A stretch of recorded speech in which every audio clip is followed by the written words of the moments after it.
Alright, let's make sure it's picking up. Titties. Games. No, that was on stream. Alrighty. Alrighty, so we're back. That was my fault. My computer just said nope and just said you're done. Nice try, kid. Good try at a podcast. You're done. It was really, You're done. really You're good. done, good. kid. Yeah. You come to me. Pull the Godfather. Anyway, so Jake, was there anything else you wanted to say about the? No, it just Hunter? it's super situational, which is funny. I'm super fluper using supers, and it's super situational. And like I said, I jumped into this Titan's bubble. I didn't know if he had Saint 14 or anything. I was just like, hey, you, I already burned my super on you. And like I've just perfected these shots that I can take, and it's gotten to where people will turn a corner, and I've gotten messages about it. Like, and they're not even like hate messages. They're like, hey, how did you do that? And I was like, I do it a Teach me lot. your ways. And another thing with Night Stalker that people don't realize is if you use Keen Tracker, like, you know, or whatever it is, Keen Scout, that increases your radar. When you go invis with smoke or as a blade dancer crouching, when you go invisible, you're still on my radar. And that's that. Like, I still know where you are. Like, this guy went invis one time in trials against us, and I sent him a message. I was like, hey, dude, listen, I'm not hating on you at all. When you go invis, Night Stalkers can still see you. And he was like, what do you mean? And I was like, well, I can still mark you, so if you're marked, I still know where you are. And with Keen Scout, you're still on my radar. And he sent me back a message. He was like, oh, I appreciate it, you know, whatever. And, like, thanked me for it. And you can hear it. You know, but, like, it just... There's so many tactical elements of hunters. Right. And people are like, hunters are so weak. And we are. Like, you could hit me with a stick, and I'd go into red health. Health-wise. Like, I go into red health, and I just stay there. And that's it. Like... And, it's just ridiculous. Like, in raids... I'm literally either running relic, running shield, running sword, or I'm in red health. Yeah. And that's it. I feel that. All right. So the last class obviously is Levi, who is our resident Titan. Which is funny because I've had the game since since the day it came out, and Titan honestly was the least interesting to me. I was like, okay, typical space whatever, you know. I was like, that's pretty normal, especially like with the armor and stuff. I was like, I'm gonna play as a hunter because this thing looks like, you know, like futuristic rogue, which it basically what it is. And so I played as a hunter for a little while when I had it on PS3, and then stopped playing when The Dark Below came out, and I was sad because I couldn't afford DLC. And then I picked it. That makes Levi a sad. Levi's always a sad. That's true. I am. I picked it back up though, and I was like, thanks to moi. Well, no, before you, I picked it up playing as my hunter, and I was like, this is boring. I got bored with it, and I was like, which I'd love to go back now, but started playing as a warlock, and then eventually got bored with that too, and then thanks to you, I picked it back up. And my brother had made a Titan, and it was level 4, and I was like, sure, why not?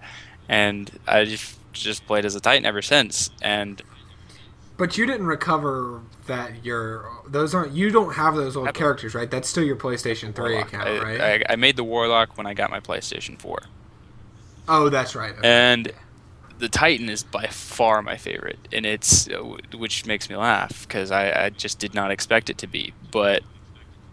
Yeah, you're like the anti-Titan in every other game you play. And it's just so much fun for me. And, you know, year one, I got better with it over the summer a bit right before year 2 came around.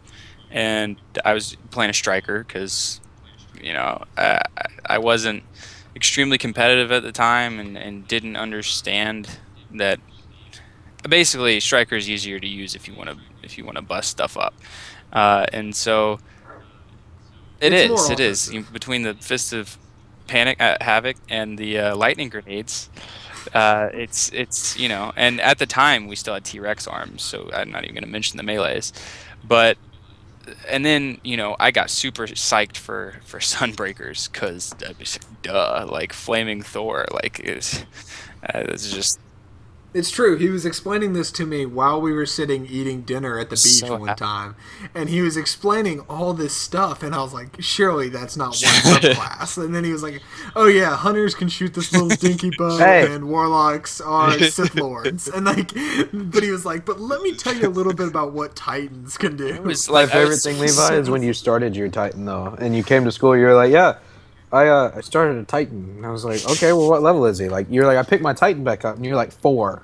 I was like, Yeah. Levi, what are you gonna do with that? Like, And it was funny because my brother, it's funny, my brother does the same, my brother's not a gamer, and he does the same thing every time he picks up a game like that, is he finds one thing and he just does it, which is usually killing stuff. So like, World of Warcraft, he made a warrior, and he just sat there and spawned and killed stuff for a long time, and as a level 6, he had a few gold, because he would just go around and kill stuff, and if you know anything about World of Warcraft, that's a lot of money for a level 6, and so I introduce him to Destiny, and he makes his Titan. He just goes around the Cosmodrome killing stuff, and I get on it, and this level 4 has a Husk of the Pit, and I was like, "What?"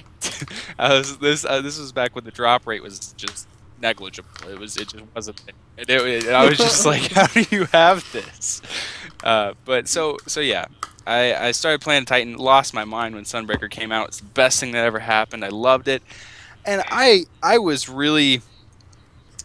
Right, I was surprised by the need of new, like, because I was ignorant, I suppose. you're in too deep. Well, no, it wasn't. The way I played didn't need neutering.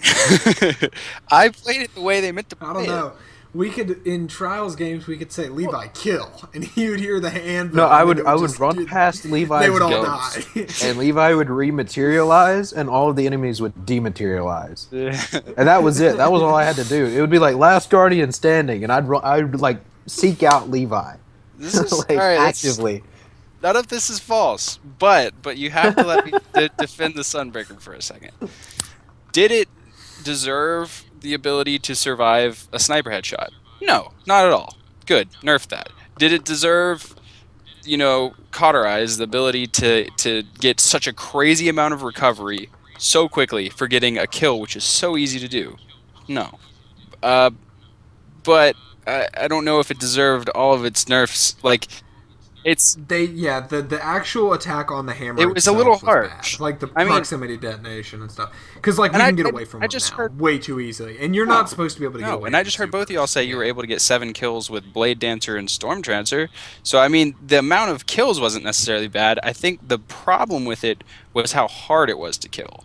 It was nearly impossible to kill somebody if you didn't have a Fist of Havoc. You basically had to have a firing squad, or just multiple Right. people. If you headshot. didn't I've have watched that- a guy kill a striker out of mid strike with Hawkmoon, but he didn't have like unstoppable or whatever y'all call it. You didn't have unstoppable on. Yeah, Like the only that's time what's I've going killed on. an unstoppable Titan was with a sniper hard. while a Blade Dancer was hitting him, and I headshotted him, and he like fell to the ground, and I started crying tears of joy. And the Blade Dancer did too, because the Blade Dancer waved at me and then ran away and started hitting more people. But like year 1, strikers were the bane of my existence, because I would pop Blade Dance and I would hit them 3 times midair with Blade Dance, and they would go to like half shields and kill me. And I thought it was ridiculous. And then Sunbreakers came out, and I was like, bring back the strikers. Yeah. Let's go. And they Come did. on. Yeah. Well, so, I was sad. Well, one of the things was, as a Sunbreaker, like, when it happened, I heard, like, all the people rejoicing, like, yay, no more people spamming hammers, and that was, like, I realized I used the super a little differently. I was very precise with my hammers. I didn't just, like, throw hammers around. You and kept your 6v6. hammer about as long as a Stormcaller keeps theirs without the Transcendence. Yeah, exactly. And I was very strategic where I placed my hammers, and it worked really well. I didn't just, throw hammers around everywhere, even in 6v6s. But, so I was sad. And I stuck with the Sunbreaker for a bit, but once I just saw how, the strikers got buffed hard, and I was like, all right, I should try this. But I don't think they actually got buffed that hard. No. You're right. Like if you go and look at the stats, they weren't. It was just that. And people realized that strikers were. I mean, right. Yeah, that was the thing. It was that they didn't really manage or change the striker that much. They just said, okay, fine, y'all can't. We're gonna balance this one subclass, and so now you have all three options. Give you a little more armor, which is it's nice, but it's not game breaking. And we get rid of your T-Rex arms, which were like crutch as it was, and then it was just like everyone was like, "Oh, this is a thing. This is usable," and it's like, yeah, but so I switched back to a striker. Lightning grenades OP. I don't deny that. But it was like, I'd never tried Defender really, and Defender, like if you look at their stats and stuff, they have one of the lowest KDs, which is understandable, and Bungie's fine with that because it's meant as a support class. But if you know how to play a Defender, you just don't die. It's just we're especially not with the Crimson Doubles boost. Where strikers are good at killing, defenders are good at defending, and it's just like when I heard about the no backup plans, I was like, that's not true. They did not do that for year 2. I don't believe you, because that's just wrong. Like, you can't just give somebody an overshield for a shotgun kill. That's... Well, we get it for a melee kill. We don't get it at all. You get it for a melee hit. But my overshield's better than yours is. With Relentless and whatchamacallit, I can tank a Black Spindle headshot. I've seen somebody do it. Like... It's wrong, and I was like, okay, I'll try this out. Take a body shot. Well, so yeah, as of now, I've actually I've really been enjoying my Defender with Chaperone. Chaperone I found is a really good complement to it because if you can hit the headshots, it's honestly it's just fun. It's fun, but then. The problem with running into a group of guys shotgunning is you shotgun one, but you've had 3 people at that point firing at you, and then so you kill one, you still got 2 people firing at you. You'll be lucky to kill another guy. With Chaperone and Defender, you kill one, you get an overshield, and you get a gun that reloads and fires crazy fast. So I have no issues clearing out like 3 guys with a Chaperone. Not to mention, it's true. I've seen it happen. Not to. Many times while I was down in Ghost View. And yeah, the Crimson Doubles buff was just, I didn't die. I didn't die when I had gone into Chaperone. But also the grenades, I was just like, I had no idea year 1 there was a suppressor grenade, which is basically Jake's super minus the killing ability in grenade form. So it's way more obnoxious and lasts longer. Oh my gosh, it does last forever, and nobody seems to realize is that there's a suppressor grenade. So no, you're the only person that ever suppresses. I've been hit by one suppressor grenade all of year 2. Hilarious. Yeah, most of the suppressors I've been hit with are my own that I banked off. I don't normally flashbang. Don't broadcast that. Yeah. But so like it is the funniest thing. Like if somebody shoots a tether, you're like, oh, there goes my super. Somebody throws a suppressor. You don't know about it. So you'll see a Warlock just self-res, and I'll just drop a grenade, and he'll just walk around punching the air, expecting something to happen. And it's just so funny, especially with Blade Dancers. Blade Dancers are the funnest, I'll be honest, to do it to. I'm sorry, Jake. But cool. Your whole super is basically swiping, because you use it to move around, you use it to kill, and everything. So that's just a mad amount of melee. They'll spin around like they're trying to move, and it's just so funny because I can just walk up and just smack them a few times, and I remember you did that to me in Rumble with Blade Dance. Oh yeah. And I was mid Blade Dance, and I saw you throw the grenade, and I knew it was coming, and I jumped and went into blink, and like mid blink I just fell back to the ground. And I just kind of looked at you, and I was like, what did you just do? And you didn't kill me. I remember you didn't shoot me. And you were just like, it was my grenade, and you ran away, and you let me just sit there and like jump off the map myself because I was mid blink, like my arm went up to do the little fist pump to blink, and then I just fell to the ground. It's like like a really dark analogy would be like a shark with its fins cut off. So you're just I'm just spinning in circles. Like, what do I do? Yeah. But it's like no, so it's got the cooldown of a grenade, and it's not if you're used to using grenades like a combustion grenade or a flashbang, super easy to place. Like you just got to hit some angles to place it where you want to get it, and like storm transfer is another one, great one to take down. Just people just come in Sith lording, and you've got the like you're going really fast, so it's just like all of a sudden you might as well be tethered because you just stop basically, and then just meleeing, and it's satisfying. But so now I have a question for you on that, Stan, because we were just talking about how, for those of you that don't know, the no backup plans, you take away your melee charge to get the overshield. You don't just get an overshield after every single shotgun kill. So your solution, or what last time we talked about this, was to spec intellect. Strength. Or not intellect, discipline. Or strength, I'm sorry. So, it's one of them. Anyways, it's one of the three. So it was to spec strength, so then you don't get your grenades very quickly, do you? Like, I don't once spec you intellect. use it.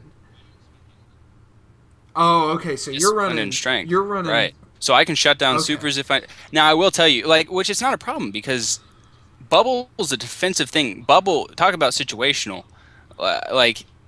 Half the time when you bubble, you're just going to be sitting there in it yourself, because nobody's going to be like, gee, I wonder what's inside that bubble. Yeah. It just doesn't happen. And you're not invulnerable, even if you're using Armor of Light. I mean, while Armor of Light makes it pretty hard to kill you inside of a bubble, it's not impossible. And Armor, personally, I wouldn't even use Armor unless I'm playing a 6v6, because people don't come in the bubble. But, I come in the bubble. Bubble... I'm a bubble ruiner. Yeah, that's the other thing. I wanted to, and I'll show you, and I'm pulling up a clip right now on my channel real quick here, because I want to show it. But the bubble is not foolproof. The bubble is actually the weakest part of the Titan Super, which is, or this Defender subclass Super, which is interesting that your Super is the thing that you want to refrain from using. That's okay. But that's what I'm saying. It's situational. You can't just pop it anywhere. But as basically the addition of the no backup plan year 2 perk made it allowed for a lot of synergy for me. So what I'll do is I'll see that I have a bubble, and say on Vertigo, that little area up at B that everybody tries to hold, if there's 3 guys up there, I'll get like a side route where they're not looking, run up, literally jump into the middle of them and drop a bubble. And so at that point, at first they're all like, oh, what's going to happen? And they're like, wait, this is just a bubble. So there's always one guy that's brave. They'll kind of surround you. One guy will come in. Yeah, one guy will come in with a shotgun. I'll take him out easy because I'm the better shotgunner. Like my confidence. But yeah. I love it. So, I mean, and that doesn't always work, obviously, because I'm not actually always the better shotgunner. But most of the time it works. And so 6v6 is 100%. We're looking at a 95% success rate, which is pretty good. So I'll take a guy out, and that's typically when the other 2 will either make a move or realize they shouldn't mess with me. But so if they make a move, a lot of times the move, about 50% of the time, honestly, the move is a super. The only super really doesn't work like that I have trouble countering is a Fist of Havoc. Even that is pretty simple. If you see it, well, what about blade dancing? With the that's what I'm about to tell you. You get lucky with a blade dance in a bubble. I mean, it's not even honestly. No, I mean the ranged attack. It doesn't slide underneath the bubble anymore. They fixed it. So really? Well, okay. So when Jake was talking about you have to know how to use a hunter, it's the same way with a bubble. A bubble, if you have blessing, that's basically infinite health if you're just backing in and out. Like every time you start to take damage, you get more health. Pretty simply, just stay near the edge of. And it helps your teammates too, because that's why I almost always run blessing. It's beneficial to everyone. I can just back in and out and get health. But the thing is, if somebody if I see a Titan sprinting towards the bubble, I time it right and I back out. He took out my bubble, but now he's vulnerable doing his little animation Fist of Havoc me, and that's fine. If somebody else does, like if I love it. If somebody pops a like a Storm Trancer, Blade Dancer, pretty much anything, any roaming super, a hammer, I let them get right up next to me. I throw down, I look directly at my feet, throw down a grenade, and just back out and watch them lose their super. And it's just wonderful. It's great. Like it's really situational, but it's like it's like it works for a specific situation, but surprisingly the situation comes up a lot. So I get to use that. It works really well together between the overshield, which I can get from either a melee or a shotgun, or the grenade, the super. I will say golden guns. I hate golden guns. When somebody they only get one shot to kill you. That's unless true. They're using acrophage, so they have to hit you. That's entirely true, but I've never had anybody miss. True. And a little shameless plug here is we plan on making videos explaining all of this out more and like showing. So watch our video videos. Evidence Sponsored of this by Mountain too. Dew, Yeah, so Doritos, watch our videos. Red Bull, and all of your favorite brands. But yeah, because it is very situational. I put a clip up, or I was just playing around of a kid when I was. It's actually in my No Land Beyond clip that I have out on YouTube. A kid throws a bubble down and 3 people just bum rush him and he immediately dies. Like, yeah. And so, like, it is situational, and it's easy to think while you're talking about this that, well, I need to go be a bubble titan. Well, you know, he has practiced this a lot, and he's thought this through, but it is. What he's trying to say is that you can use this subclass very, very efficiently in both 6v6 Crucible and 3v3 Crucible, which is really... And,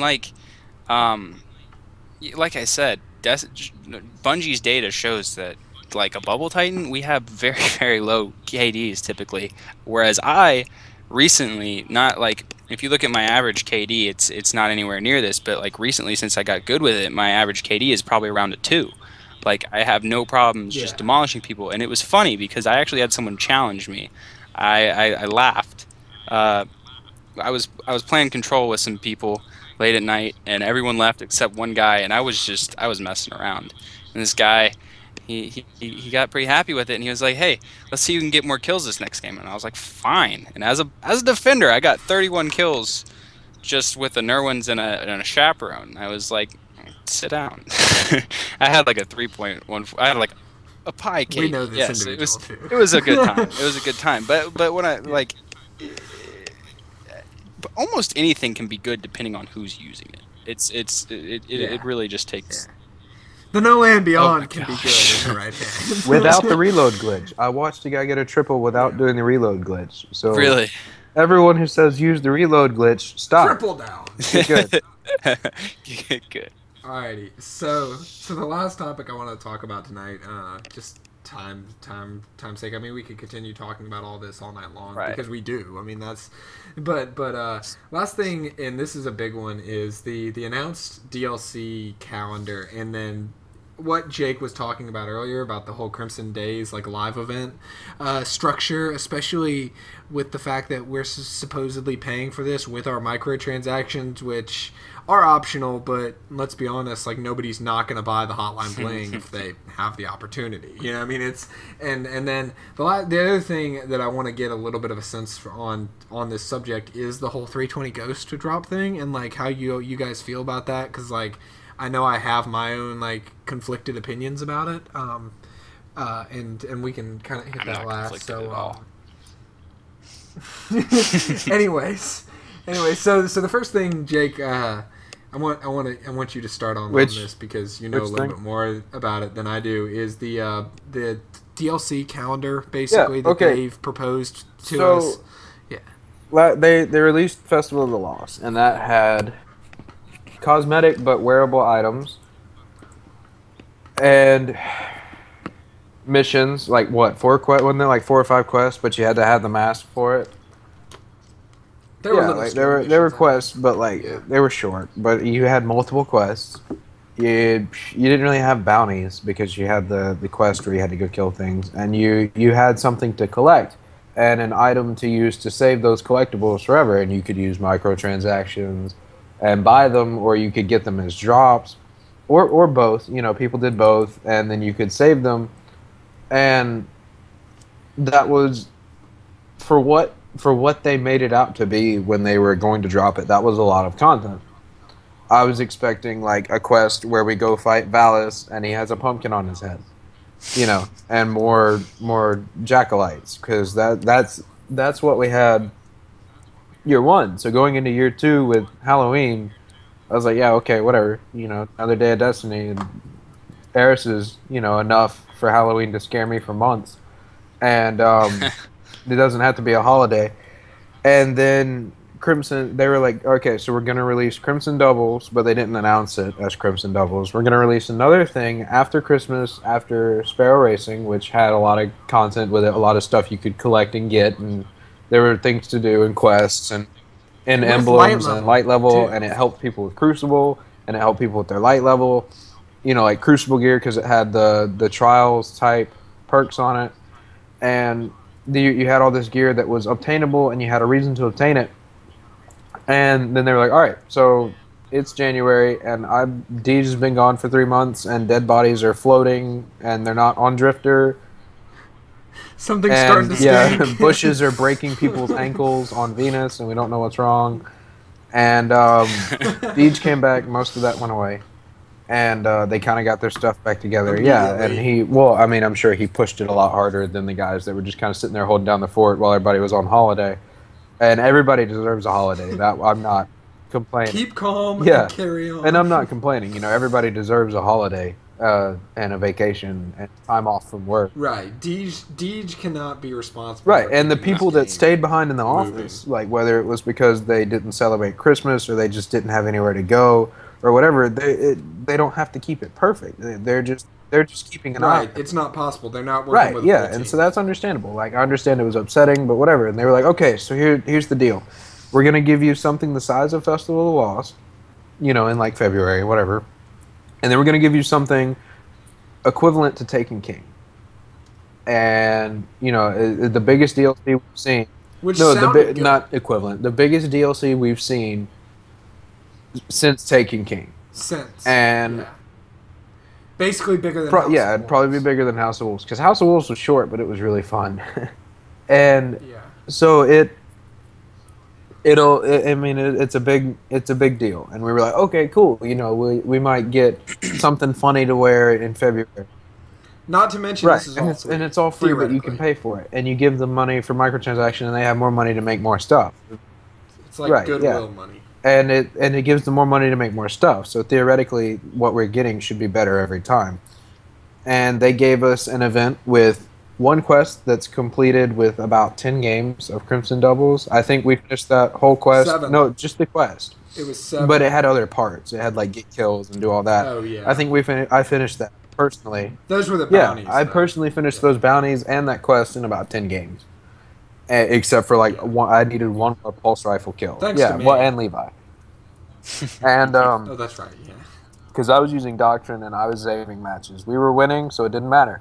And so we got a quest, some bounties that were only for the week. Like it wasn't like a daily bounty thing, like the old Queen's Wrath or anything like that.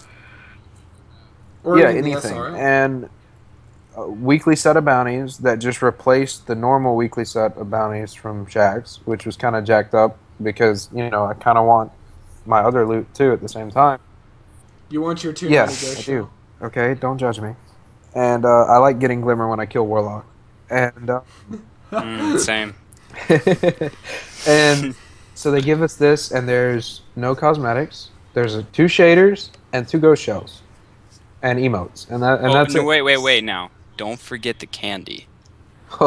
That was some useful stuff. Right, to upgrade guns that we already have maxed out with modes of light. If you've been playing the game for almost everyone who plays has. And I understand the intent there, and I understand that probably didn't play out like they expected. Cool idea, just a terrible. They should have done more Glimmer or more experience, or something that wasn't like a legendary mark per round or something. Like when you're linked to the same person for a certain number of games. Or anything. Honestly, I wouldn't mind the gun experience if they didn't have the moats, but I haven't actually leveled up a gun the correct way since I found out about the moats. You're welcome. Thank you. And and it it wasn't the size of Festival of Lost.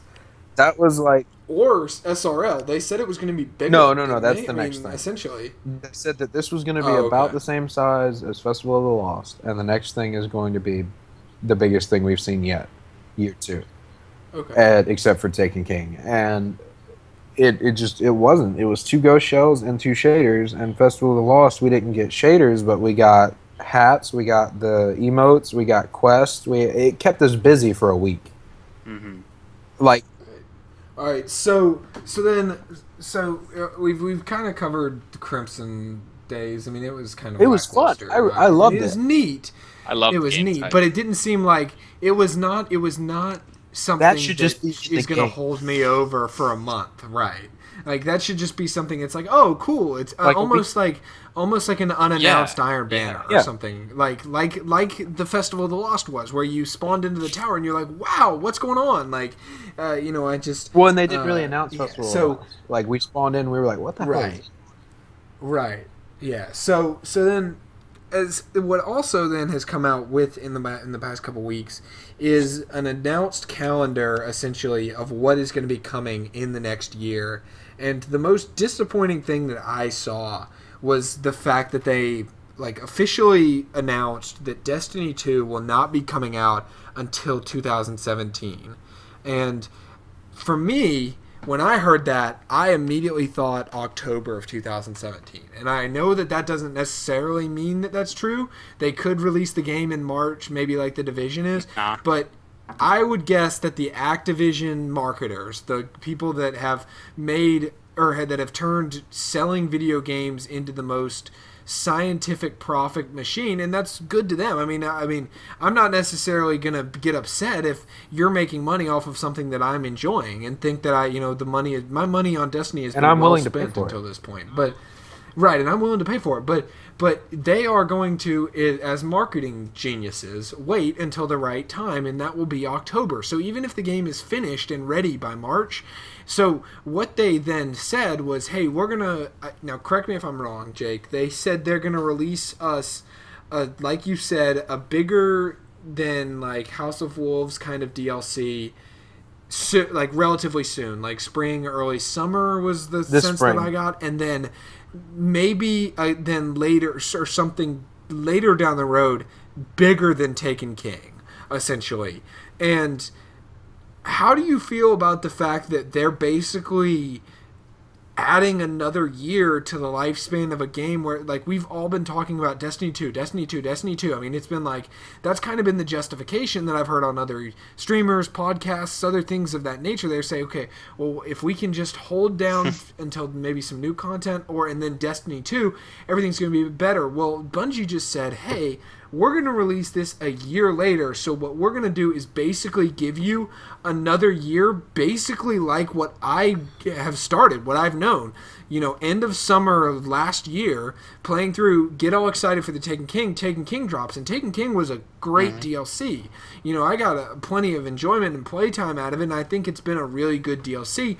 But now you've entered into a content vacuum, and if they're basically going to say, repeat this year and until this point, I don't know if it's going to be worth it. Well, but here's my take.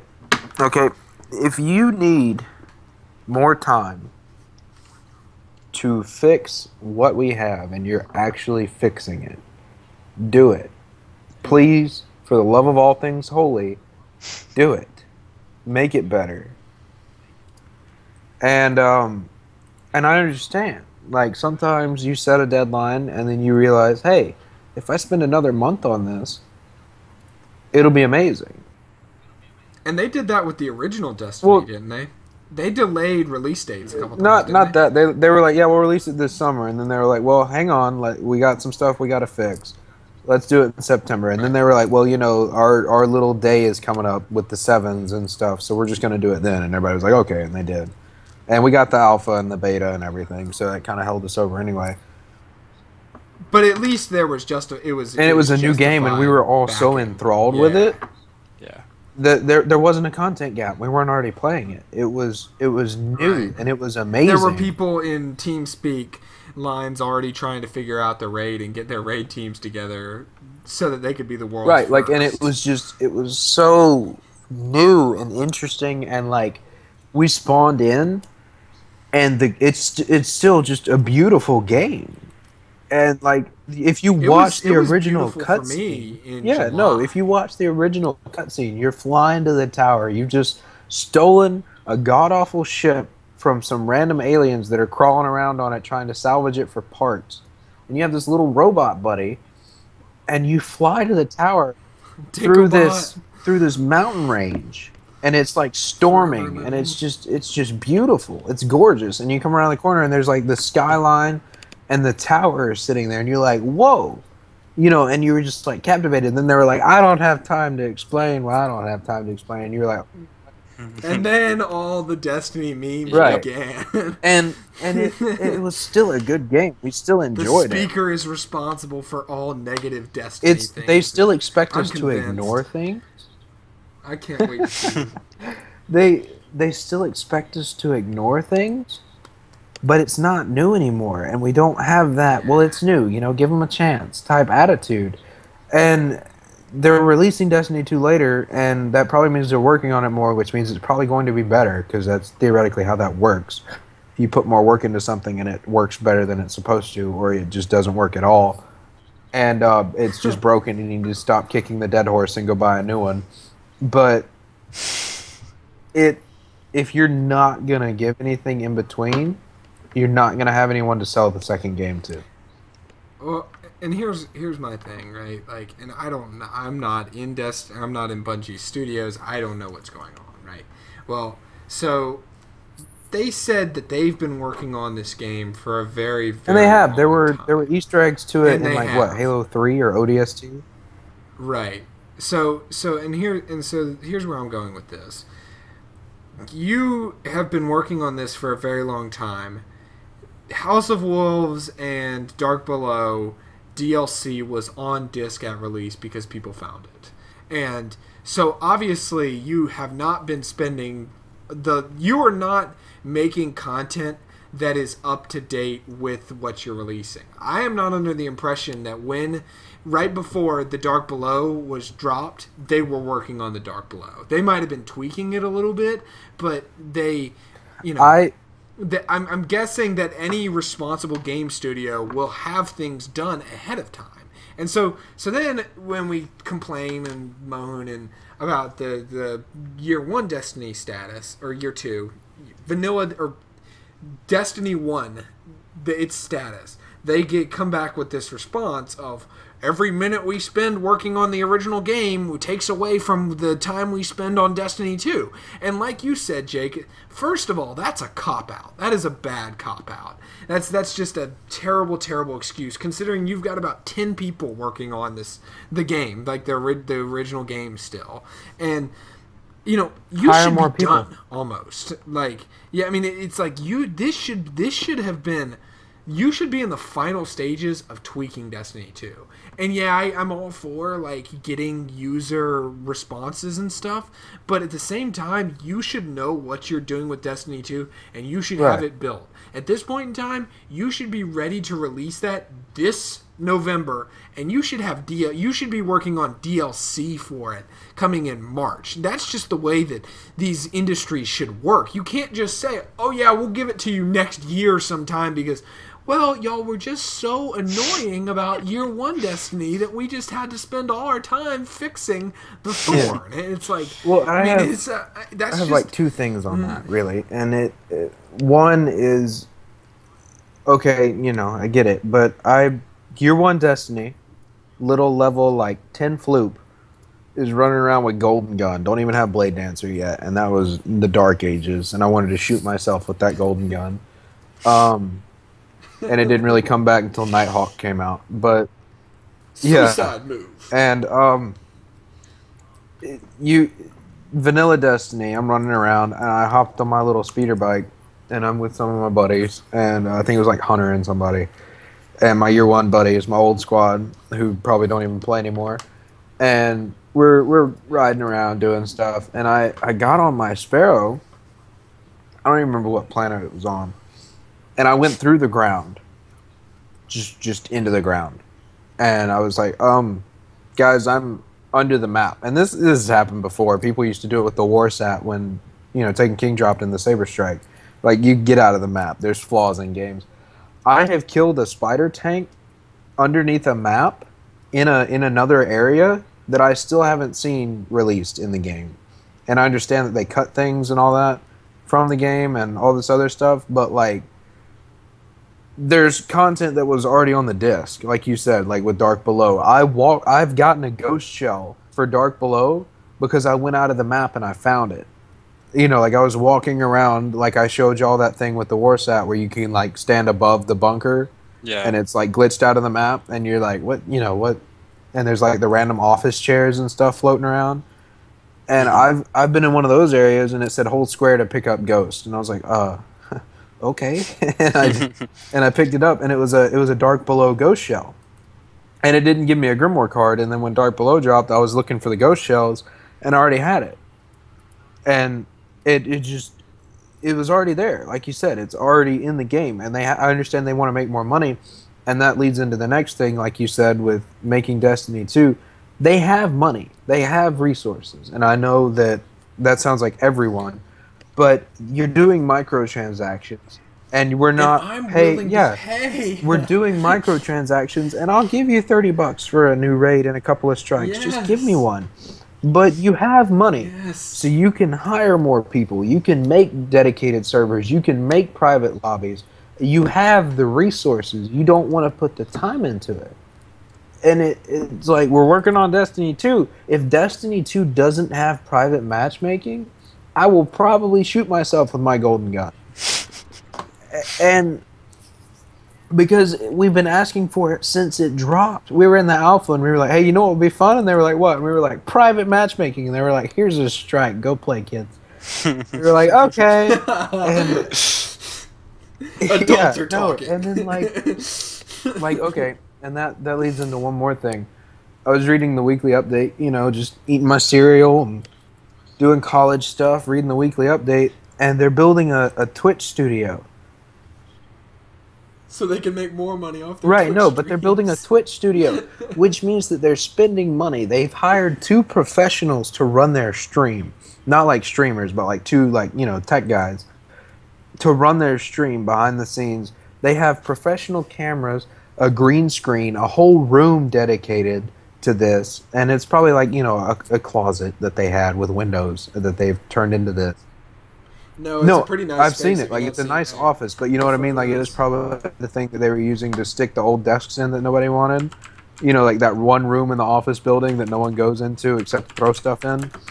And, like, where they stored stuff or something. That'd be where we'd throw Levi if we had an office. Yeah. And he would be fine with it. He'd, like, turn the desk into a rocket. Okay, guys. And they have this nice office with 2 professionals running a Twitch stream. They have enough computer power in there to run the stream and keep it running smoothly. They've got to run the Destiny servers that we don't have. They've got 2 computers set up, professional TV cameras, a desk, really nice chairs, a green screen, soundproofing. I've got it pulled all up this on stuff right now, showing it. Yeah. And they're paying for this, because they're not pulling it out of their butts. And it's like you're spending the money that we're giving you and some of the money you already have on that when we want content. Then they're just going to, like, broadcast the weekly update instead of making us read it. And I don't even read the weekly updates. I don't want to watch the Bungie guys play the game. I really don't care if you can play the game. Bungie That's great. Cool. They're playing with the community. They're connecting. I think it's cool. Right. That's and good. I like watching that sometimes because they're funny and they talk about how they made the games. Like in SRL, there's one lady that works in the studio, and this little unassuming person. It is Amanda Holiday. Yeah, she made the particle effects for the Sparrow, and that was her only job, and she had to perfect particle effects for a Sparrow, going over every single texture in that game as you flew over stuff, ran into enemies, all this stuff, and it was just cool to hear how they or made if it. you or me, you flew off. Yeah, the hit map, fan blades, whatever. exploded. Yeah, And like it was just cool to see how they make it, and they talk about that, and I think that aspect of it's really nice. And if you want to have the podcast like they used to, that's cool too.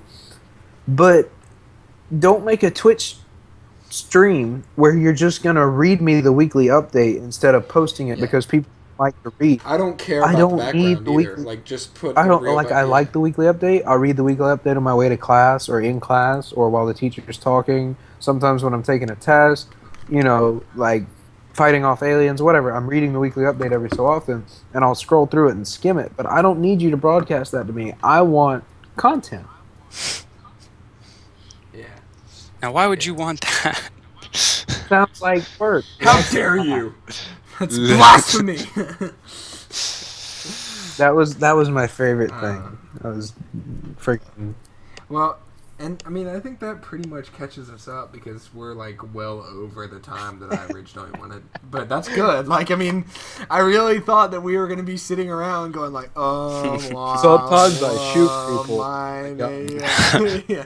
And having to like stretch it into an hour. Now it's turned into like an hour and 45 minutes. So that'll be fun. Yeah, you know, we can all rant. Up onto YouTube. Yeah, I mean, and there. And I mean, you didn't even get me started on how I feel about the ghost shield, the ghost shells, I mean, just so this is what we're gonna close with. Loot. So if you guys do not know, they are giving anybody that completed 7 games in Crimson Doubles gets a 320 ghost shell drop, which is like the rarest thing in the game right now, like as far as like armor or drops go. And I've got a little more backstory for that. Levi has some views on quote unquote. Well, I've got a little more backstory on it real quick. In the raid, you can get the ghost shell from totems, and you can get the ghost shell from oryx. And you're more likely to get a helmet, a hard mode helmet from oryx than you are than to get a ghost shell from oryx. So really, the only place you get it from the raid is totems, and that's the only place right now that you can get a 320 ghost. And trials, you can get some pretty highlight ghosts. And Iron Banner, you can get a random drop of 3. And I'm gonna remove myself from this because I have 2 320 ghosts and a 319 ghost. So like I haven't been affected like by this as like some people have, but some people that is all they're missing. Like Jake, that's all I'm missing. And at this point, I don't care. Yeah, yeah. Because light level means nothing, like it did in year 1, where it actually and I like appreciate it damage now buff. Because they're gonna increase light level for the next DLC thing, and being at max will be nice. Which won't come. Anyways, alrighty, Levi. So take it away, and then we'll close. What do you want me to take it away? I want you to talk about this free loot system. Stupid. I don't. Okay, I get catering to people. It makes sense. You're trying to make money off a video game, and that's cool. Like, you want everybody to feel included. That's cool. But you don't see famous, popular MMOs giving people who can't play the game random, amazing stuff for doing nothing. That doesn't make sense. You can't just play 10 Trials games and get good gear. That doesn't make sense. You shouldn't be getting free stuff. Like, I'm sorry, you can't play PvP. Well, I hate to use the overused, awful 12-year-old phrase, but get good, son. Like, I didn't work to just... I was frustrated with PvP because, quite frankly, I sucked at it. I was bad. And I watched YouTube videos. I put a lot of time into it, and quite frankly, I'm pretty decent. For 3 months, actually no, it wasn't 3. It was like a month and a half of because you didn't have your PlayStation, and so you just researched like nonstop. And I found out what I needed to do to get better. And like I'm consistently in the top 5,000 for skirmish. Like so I'm not bad at the game, but I don't have anything to show for it besides the fact that I'm consistently top 5,000 in skirmish. What does that even mean, right? Like, there are 5,000 people or 4,000 people that are better than you. but I mean, if you're walking around people that are and like, say we're gonna flash back to 2005 in RuneScape. If you see somebody walking around in full dragon armor, they deserve that. Probably they did something to get that. If you see, probably. If you scam somebody to get that, it's still impressive. Still did something to deserve that. In Destiny, if you see somebody with full Trials gear, that could mean they just have patience and they just played 10 games of Trials, and they also probably have a low self-esteem at this point. Like, it doesn't mean anything. Iron Banner with the what do you call the packages?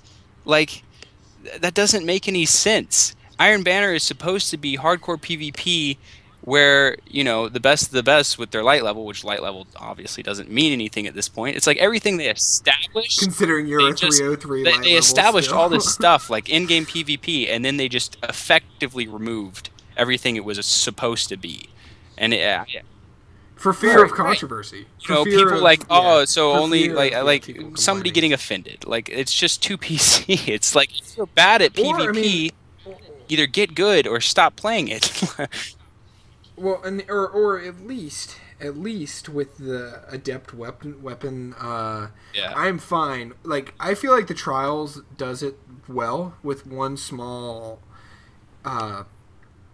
fix that could be to with adept weapons, give them maybe a specific perk to the gun that's cool, or it makes it because like it's cosmetic and it looks great and it's cool and you feel good that you've got these adept weapons, but they don't do anything different. So yeah, I'm even okay if people can get to 7 wins, give them that gun so that they can even get better. The Doctrine of Passing.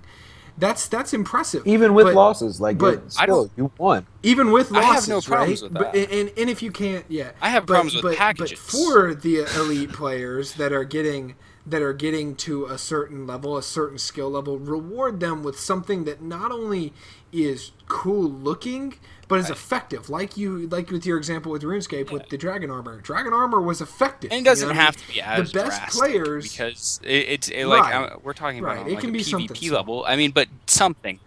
Just a so for example, on a Doctrine of Passing that's adept, assure that it has counterbalance. Right. You can give people an opportunity to get a regular roll with counterbalance. I'm not even saying that only adept weapons can have that, but just when they that let them choose one perk or something. They really nailed it with House of Wolves, and then they took it away because people complained. But they had elementary primaries, elemental primaries. Yeah, and that was cool. Like, if somebody shot you with a whatever it was called, 6 Drag Pride, which was the hand cannon from House of Wolves, from killing Skolas, if they shot you with a 6 Drag Pride 2 that was void, they killed Skolas on hard mode, and that gun dropped. Yeah. So not only was it chance, but that, and then, like, if you got killed by a Scholar with Void Burn, like, okay, I got killed in doubles by a Void Scholar, and I was livid. He 3-shot me once, and then I think his buddy shot me, and he 2-shot me once, and I was just like, I don't understand. Like, I started just like twitching in spawn, and I had to wait for Rast to shut him down with a sniper, and like, it was just ridiculous. And it was cool because he had a Void scout rifle that proved that he had been to the lighthouse, and it can be cosmetic. Like, when the hard mode raid dropped, I was in the top 0.2% of PvE players. And I knew that because there were only people in the top 0.2%, like this certain number, like 300,000 people, who had gotten the hard mode emblem. And I understand that's just an emblem, and that gets less impressive as more people complete it. But it's still like a reward. Like, give a guaranteed class item that's different, that's not just recolored, that's different from the original trial stuff. Give a guaranteed weapon with a guaranteed perk. Yeah, and he's against freebies. Right, I personally love earning stuff. It's one of my favorite things to do. I like. That's why you play the video. It is, but just I don't honestly. You could keep the packages in for ranks 3 and 5 for Iron Man or Just whatever. drop. I don't even mind. Keep the stuff. Just give people who put work into the game, give us something to show for it. Like, I don't know, a special armor set. It could have the same perks for all I care, but if it just, like... Well, for an example, Call of Duty Advanced Warfare did it with their like league play thing. If you were in the top like 1,000 players in the world, you got this special armor that was like... Well, and Battlefield awesome does it. They have like the dice camo you get for doing whatever, and they have like this camo for doing this, and it's difficult. And if you complete that, your character, like, it actually stands out. Most of the camos, you know, you're like, okay, he's green. Or like the camos in Call of Duty, if you want to even go like in a similar way, you know, if you earn your I'm not gonna quote it because it's from the Badass Gaming video. We earned our shit and we liked it, you know. But anyways, I agree. I think that, you know, you can give. There's a way to give newer players something to play for. And give a benefit, but also give in the top percentile, like of. me and Levi and you, even, you know, like we're in the top percentile. Yeah, you and your shotgunning, lightninging stuff. I'm only not including you because you're a warlock. Honestly, at this point, me and you and Levi are in this top percentile. I'm totally screwing with you, by the way. Connor's a really good player. I know. Okay, don't hate Connor, please. But it would be cool even if when you wear a full set of something, or if you have an adept weapon, it added an effect to your armor, like with the old Nightfall swirly thing on your head.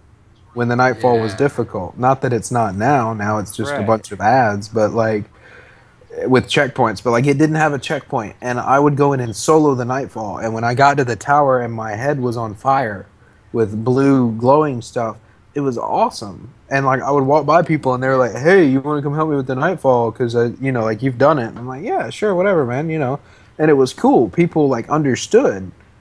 Heck, if you solo it, make it like green fire. I don't know, like just, you know. Right, but like if you go flawless in Trials and you get an adept weapon, instead of just making it a black weapon, add an effect to your armor, like with the exotic capes when you spawn in.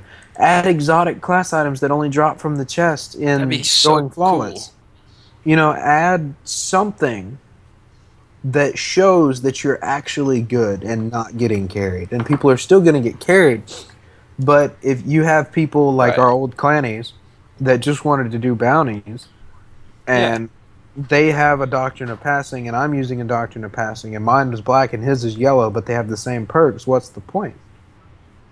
Right, because I have a role just like that, where I have two doctrines. I have a yellow doctrine that's better than my adept one, and I still use the adept one because I like it because it proves that I've gone flawless. You know what'd be good? Yeah. You know what'd be really cool? Did y'all play like Halo 3 with Grunt Birthday Party? Yeah. Oh my gosh, make their head explode into confetti.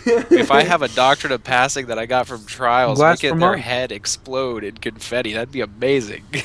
Yeah. Reach did a good job with that. And Bungie can do it. Yeah, that was Bungie. I mean, they made that. But anyways, I think that's going to close it off for us because we've been going for about 2 hours now, maybe even over, which is insane. But yeah, so we're going to do this hopefully on a weekly basis, I think. Maybe we may even space it out into 2 weeks. I don't know, depending on how much content we can get together. It'll be a month then. Because, I'll see y'all when I have facial hair and a wife. We talked about so much stuff. Anyways, and we're going to hopefully do these on Wednesday nights. The videos then should go out onto YouTube on Thursday nights. And yeah, so that's pretty much all I've got to say. If you all have anything else. Not at all. And yeah, I guess not. Anyways, until next time, guys, we will see you, and we have definitely enjoyed it.